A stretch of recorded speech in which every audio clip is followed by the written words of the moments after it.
Hello and welcome to another episode of the Grow Your Occupancy podcast. I'm Julie Podewitz, CEO and founder, and today I am welcoming one of my favorites to the show, Jill Berry. Hi, Jill. Hi, Julie. Thanks so much for having me today. It's my pleasure. Hey, Jill, you and I have known each other for some time, but for those of listening who may not know or have the privilege to know you, can you tell us a little bit about you and Country Meadows? Absolutely. Well, a little bit about myself. I've been in the industry for, I can't believe I'm saying about 25 years. And I will say, Julie, really grew up in the industry, which I'm super proud of that. I think the credibility that comes with starting as honestly, a moving coordinator and growing really gives you a different level of trust with your teams and understanding of how things are evolving over time. I've been with Country Meadows for almost 3 years already. I can't believe time flies when you're having fun. It And does. I'm super, super proud to be working for a family owned and managed organization, which really, again, gives a different perspective in what we can offer in the industry. So, super proud to be here. We had Meredith, or I had Meredith Mills on the show a little while ago. You're phenomenal chief executive officer. So we learned a little bit about Country Meadows and the culture, which is just one of the very, very best. I've known Country Meadows and the family for many years, like 15 years. And you are really seen as a leader, no pun intended, in the industry in regards to many things. But one is the culture. And, there's so many topics we could talk about. But what I really wanted to pick your brain on is something that I'm hearing over and over and over again, and that is compensation. How to compensate salespeople in, and maybe not doing it the same old way, right? In a way that motivates and also works within a budget, but really draws and attracts. And you guys have an incredible retention as well, which is something I'd love to pick your brain on later too. But could you tell me just a little bit about what your compensation kind of plan looks like and what you've seen, Jill, that does motivate and intrigue salespeople? Absolutely. Well, I think when we talk about compensation, clearly there are layers to that. But one of the first things that we dig into is there should be a base amount that someone deserves to earn for doing the work that we ask them to do in the industry. So beyond that base salary, we clearly do additional compensation. With that, I ask the team for feedback. So we're not prescriptive in saying, here's your plan, we're in a box, this is how we're going to do it. I do a lot of surveys asking what will motivate the team and what's most meaningful to them. So our plan clearly has the base salary, and then again, it does have that at-risk component based on move-ins. Our directors understand what their move-in goals are every month. We only compensate on permanent move-ins to the organization. So trial stays or anything like that do not get compensation unless they convert to permanent residency. So that also engages the team to get people to convert and do a really great job with customer service and satisfaction to get them to convert. Julie, one of the other things that Country Meadows, which I'm very, very proud to be part of, is we do not use aggregators. So that is a huge part of when you talk about compensation, because then we're not, I'll say, putting, revenue and expense into an aggregator. We get to really make sure that that's coming back to our team and compensating our team for doing that hard work and digging in. Some of the things that we look at, or I'll say feedback that I've gotten through the surveys, we love kickers. So we might look at our CRM and we set goals within our CRM, really looking at quality of contact. So then do we do a quarterly kicker that's based around goals that are set by campus in our CRM? We also look at other, I'll say over the top of if we have somebody moving in and we're able to do a higher community fee, do we give someone a little bit of extra if they're able to charge more for the community fee? We have something called friendship suites, which are our shared accommodations. So we've done kickers on campuses that have done a really great job of really moving folks in to those friendship suites. So those are just a few of the examples that I'll say we've already done and things that the teams have said are meaningful to them. They also love the concept of annual.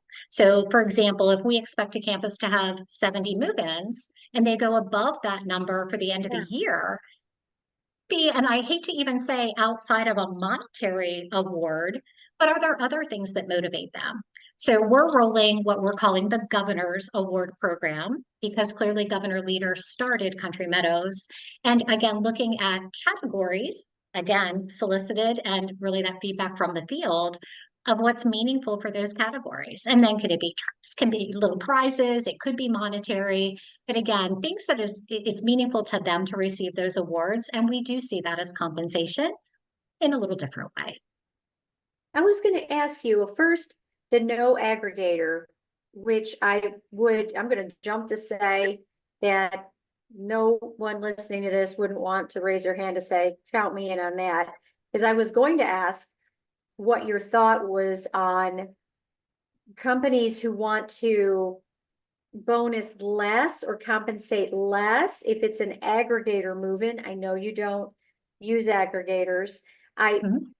For me, it's like sales is sales. It's very difficult to get a move-in, period, whether it's an aggregator, the lead is served up to us, so to speak, right? In the way that it is. And it's the same, the same rate of difficulty. Um, so I know you don't use aggregators, but I love the fact that you mentioned, well, gosh, since we don't, we can take the dollars that we're paying an outside source just to feed us a lead and use those dollars and be ahead, right? Your NOI, because that's a Yeah, huge problem. And yeah. then I was also going to ask about non-monetary and how Mhm. motivated, and you mentioned, so maybe at the end of the year, or I was going to ask what your team or what you've done or about contests and like, pizza parties, things like that. How motivating is that? Yeah. Well, so back to the aggregators, I would actually challenge that aggregator leads can be more difficult to work than other leads because to your point, what I've seen in the past with other providers, they tend to come in a higher volume, but not necessarily a higher quality, often a lower quality. So Right. I would say teams, if they're working with those, it actually can be harder work than some other leads that come in. So that's probably a little bit of my own opinion, but that's what I've experienced. So I do think that that plays in. The other thing with not paying on aggregators, it allows us to really look at our marketing budgets, which for us, our marketing budgets clearly are separate, to say what avenues do we want to pursue where we're seeing return on investment, where we're placing ads on, whatever, Facebook pages or how we promote them on our own website. So we can then again allocate those dollars into things that matter, either our own team or how we want to do our marketing efforts. So that's a little bit on that. The non-monetary, we have done, and again, I know this language is out there in the industry, but the gold and the cold or the mining for gold. So things like that. And then how you can tier those programs to make them meaningful for the team, I think can be a lot of fun. The big change that we're looking at this year is the quality component versus quantity. So as we switched CRMs last year, a lot of that was really quantity driven. And now we really are trying to set goals and outcomes for the team based on quality. So those quality measures are really going to be, I'll say, forward facing for 2024. So we've done, lead based components. We do a lot with the community fee because, again, I think that can be line of sight. And again, I think how quickly you compensate someone can really matter to them as well. So if teams have to sit and wait, Yeah. is an annual reward the right way to do it, or is that so far down the path that they lose sight? The biggest thing for me with compensation, if the team doesn't understand it, it's not meaningful. And I hear all the time when I interview folks, I don't really understand how I get paid. Oh, wow. Yeah, gosh, And I good think that's point. unfortunate. Good point. Let's not assume, right? Yeah. Yep. Yeah.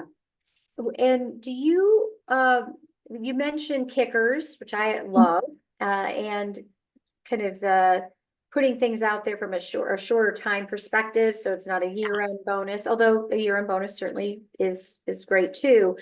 Yeah. The how is kickers another way to say contest? Yes and no. So for us kickers, again, it might be something again like goals in the CRM. It Okay. might be if you are able to upsell a certain apartment, then maybe you get a certain amount of dollars if you're able to upsell. And again, I've worked with a number of companies that have done that. So not something specific to Country Meadows, but out there in the industry. Again, it could be on the community fee. So maybe you get a percentage of the community fee that you collect. So if you're able to collect more, then you're going to obviously get more returned to the salesperson who's bringing that revenue into the organization. The So percent again, a lot of fun that you can do with motivating people, and it's typically ideas again coming back from them, which is really cool. I love that. I love your collaboration on that. They have Yes, a stake in it and they feel seen and heard. And we don't, what motivates any of us, salespeople though, should be marketing, sales. We should be motivated on carrots. You know, you've exactly. been in the business as long as I have, and we used to, oh, no, we don't, we are motivated by helping people. Well, certainly, because if you're not, really in the wrong business, right? But in sales, we depend on sales and marketers to drive in revenue. And if they're not motivated by some kicker, whatever it is, money, I don't know who isn't motivated by financial gain, uh, who's working, but those other things as well. And I think that it also, Jill, is like a recognition, right? It's you could give someone $100 or which everyone would want, but what I find a lot of what really is really motivating is recognition, seen and heard, acknowledgement. And I think all those kickers acknowledge it's harder to sell a full community fee, or it's harder to sell a bigger suite with it's a higher rate. It's two people full rate, and that, in my opinion, it should be recognized in some way. Then maybe it's not easy to sell anything, but if you gave had to do a little bit of an incentive and you had to cut community fee and have kudos, great, got the sale. But it's one sale isn't necessarily is the same. Like all sales Yes. aren't the same. Yeah. And I think, Julie, it's interesting that you say that. One of the tools that the organization uses is we have folks complete what we call an appreciation profile when they join the company. So we try and learn about each of us as an individual and how we are motivated or how we like to be recognized. So it's almost like the love languages, again, of what really is meaningful to folks. Do they like a handwritten note? Do they like forward appreciation in front of public? Do they like private appreciation? So we really try and do a lot with learning those tools. There are also some organizations out there that you can partner with where you can send your sales team coffee in the morning and it's electronically delivered to their Right. inbox. So there's a lot of fun that you can do with that. You were speaking too of this, we're just rolling now in with the new year to a little bit of a twist with our comp plan, where again, we talked about their goal. So what is their campus goal for permanent move-ins? If they exceed that goal, we're doing what I'm going to call a progressive. So they're getting a little bit more per move-in whenever it's beyond whatever their initial goal is. I love that. I think to your point too, you have to figure out is your group, and I say group carefully, motivated by individual sales and compensation or team sales and compensation when it comes to above and beyond the base salary. We're an organization that we love to do team. So while you want some competitive within the campus, at the end of the day, we want people partnering and doing what's best for that resident and that family that needs someone to help them and be their advisor through the sales process.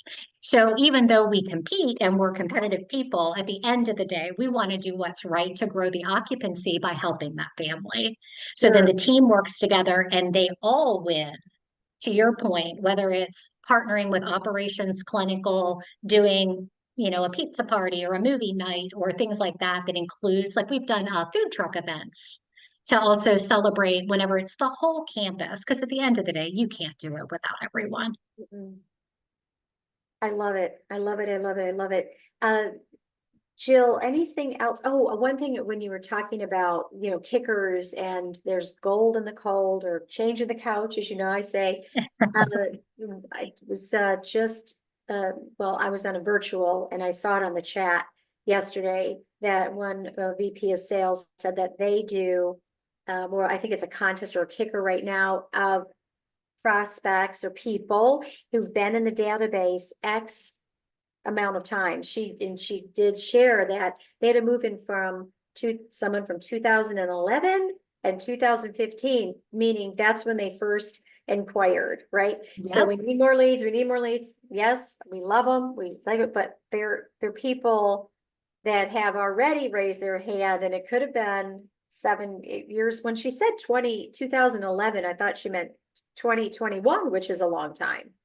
But Mhm. I like that. I know that's something you and I talked about probably over a year ago, that to encourage, because that's what it, encourage that behavior of, oh, I don't exactly know what their kicker is, but you get double or whatever if the move-in is from XYZ years old. Do you guys ever do anything like that? We did. So earlier in 2023, we had a kicker that anyone that was in the lead base over 365 days. And what's really neat is if you work with a great CRM and partner, it's easy to pull those numbers in and literally get a Right. report to show you that. But it really, again, it showed the value of working your entire lead base. And Julie, I think one of the examples I shared with you is we have a director that moved someone in that was in her lead base for over 3,300 days. Because of how old our organization is as well, and we have a great reputation and very credible in our markets, we get a lot of that, oh, my mom lived here or my aunt lived here Yeah. 20 years ago, 25 years ago. So we get that repeat business through the generations, and those folks are in our lead base for a really long time. So it's really, again, like you said, working the whole lead base and not necessarily needing a lot of new people. It's making sure that we're in constant contact with those folks. But it's fun. It's fun to do. Again, I call those kickers, but fun little rewards. I like That kickers. I like that. help people with that.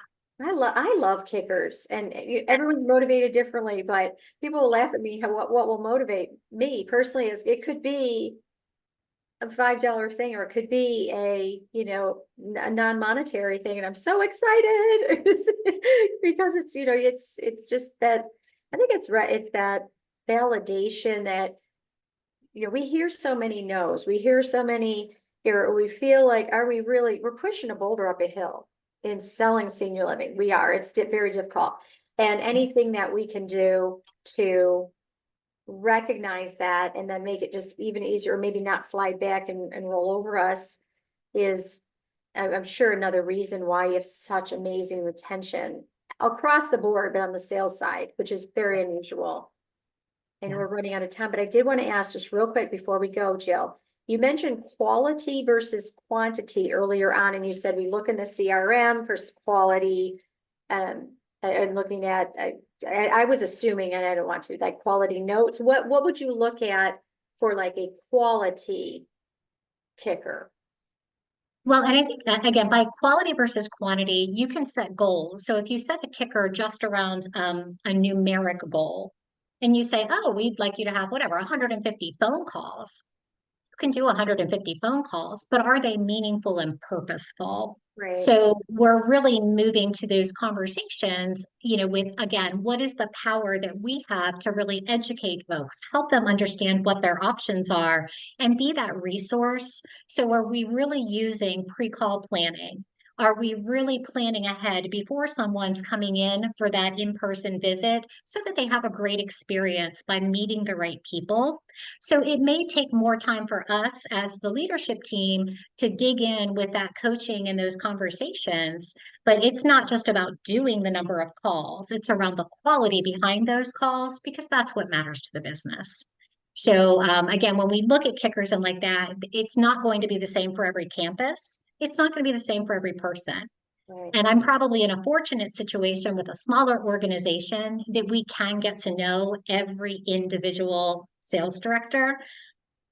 Whereas some folks are running obviously much larger businesses, but having that opportunity, you can really sit down and understand again what motivates them and help them understand the why behind what we're doing. The power of that is unbelievable. Jill Berry, and now I think everyone else knows why you hold a very special place in my heart. You are wonderful in so many ways. Thank you for taking time out and sharing your expertise on this hot topic. I'm going to call it a hot topic for 2024. And if you are interested in learning more about Grow Your Occupancy, please reach out. You can also subscribe. We're going to be doing some more YouTube lives. And if you subscribe, then you'll get our notifications when we do go live, because your input and your feedback only makes everybody better. And that's our goal, right? Thank you again so much for joining me and Jill Berry. And until next time, I'm Julie Podewitz with Grow Your Occupancy.